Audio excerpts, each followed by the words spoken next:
Hello hello दोस्तों। RSCIT के I learn assessment number 14 के अंदर आपका स्वागत है। आज हम बात करेंगे इसके क्वेश्चंस के बारे में, क्योंकि ये बहुत मोस्ट इम्पोर्टेंट क्वेश्चंस हैं जो कि हमारे मेन पेपर में ज़रूर आ सकती हैं। इनमें से ये इसके अंदर जो कुछ धाराएं दे रखी हैं वो भी मैं लेके आया हूँ। यहाँ पर मैं आपको दिखा देता हूँ, वो नीचे नीचे है यहाँ पर, यहाँ देखो ये धारा। ठीक है, अब हम बात करते हैं क्वेश्चंस की, तो फटाफट इसको कंप्लीट कर लेते हैं। यहाँ पर क्वेश्चन में लिखा हुआ है, निम्नलिखित में से कौन सा सॉफ्टवेयर आपके कंप्यूटर की जासूसी करता है और एवं आपसे संबंधित सूचनाओं का आदान प्रदान करता है।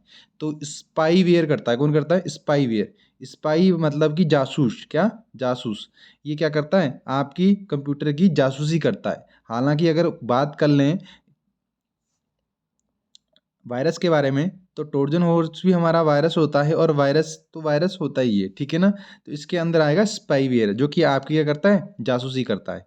अगर हम बात करें क्वेश्चन नंबर 2 की, तो यहाँ पर हमें मिलता है किस प्रकार के साइबर अटैक में आपसे आपकी जानकारी मांगी जाती है, जैसे आपके पासवर्ड, नाम, जन्म तिथि, पिन आदि। यानी कि इसके अंदर हमारा मेन जो आएगा आंसर, वो आएगा फिशिंग।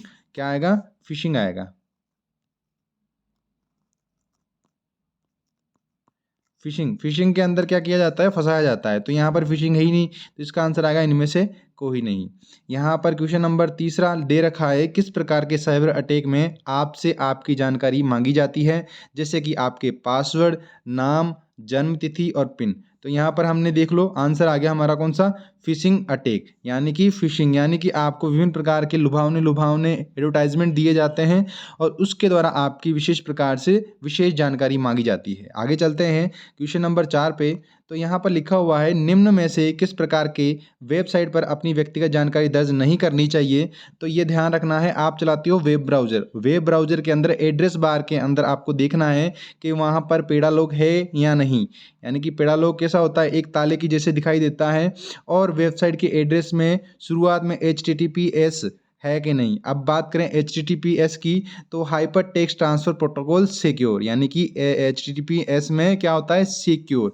अगर नहीं है, ये दोनों चीज़ें नहीं है, तो वो वेबसाइट सुरक्षित नहीं है। तो इसका आंसर आएगा बी। ये बात आपको ध्यान में रखनी है। यहाँ पर क्वेश्चन नंबर 5 है, तो क्वेश्चन नंबर 5 के अंदर दे रखा है, निम्न में से कौन सा मेलवेयर का कार्य नहीं है।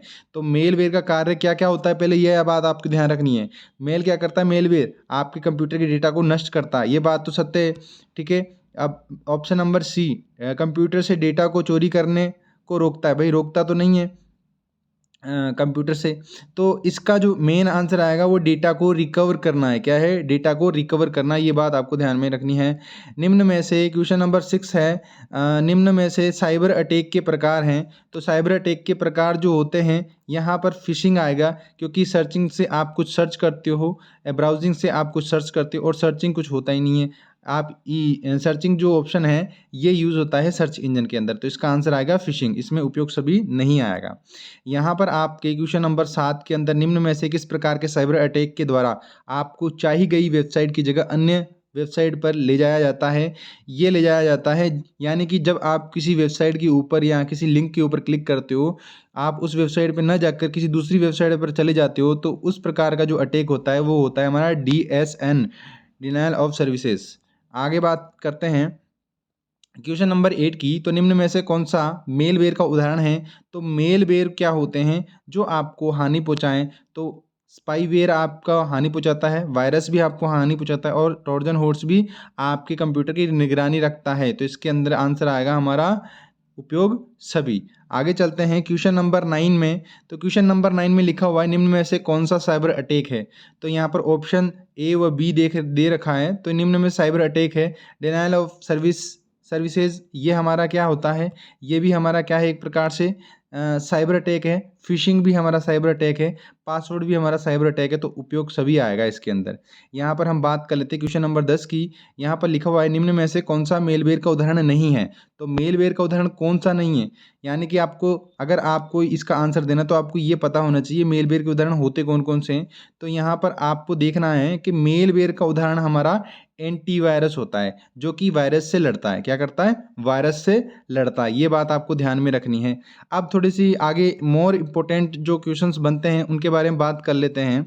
यहाँ पर IT एक्ट 2000 बना था अधिनियम, और इस एक्ट के जरिए विभिन्न प्रकार से आपको धाराएं बनाई गई थी सरकार के द्वारा। तो हम इनके बारे में जान लेते हैं। यहाँ पर लिखा हुआ है, अगर धारा 65 के अंदर यानी कि 65 एक्ट 65 के अंदर अगर इसमें कौन सी आपको सज़ा होती है, तो अगर आप किसी के कंप्यूटर के स्रोत यानी कि सोर्स, उसके सोर्स के कोडिंग के साथ क्या करते हो, आप कोई छेड़छाड़ करते हो, तो क्या होता है, आपको जेल हो सकती है। धारा 66 के अंदर हैकिंग का प्रावधान दे रखा है, तो ये एक प्रकार से अपराध हैकिंग भी। और धारा 67 से इलेक्ट्रॉनिक रूप से अश्लील जानकारी छापना, ये आपराधिक कार्य होता है। आगे चलते हैं, यहाँ पर लिखा हुआ है भारतीय कॉपीराइट अधिनियम 1957 IPC। आपको ये ध्यान रखना है कि एक प्रकार से ये एक्ट है जो क्या करता है, आप किसी की बनाई हुई वीडियो या आप किसी का जो बनाया हुआ म्यूज़िक उसकी दोबारा कॉपी करके उसको बेच नहीं सकते। ये उसके आधार पर बनाया गया है। यहाँ पर IPC के आधार पर 2 धाराएं और दी गई हैं, धारा 406 और धारा 420। अगर आप किसी को विश्वास में लाकर उसके साथ विश्वासघात करते हो इलेक्ट्रॉनिक रूप से, तो ये एक प्रकार का क्या है, ये विश्वासघात, ये धारा 406 में आता है। और अगर आप किसी के साथ धोखाधड़ी करते हो किसी भी चीज़ से लेकर, मान के चलो कोई ऑनलाइन आप कोई सामान बेच रहे हो या कुछ भी, तो इसके अंदर 420 का आपके ऊपर केस हो सकता है, जिसमें धोखाधड़ी और बेईमानी और साइबर धोखाधड़ी हो सकती है। अब ये हमारा जो असेसमेंट है ये कंप्लीट हो चुका है। इसको एक बार पेपर देने जाने से पहले एक बार इसको आराम से देख लें, तो क्या पता इसमें से बैठेंगे ही। ये आपको ध्यान रखना है। धन्यवाद। वीडियो देख ली हो तो आपने वीडियो लाइक करें और सब्सक्राइब करें, और चैनल को सब्सक्राइब करें। धन्यवाद।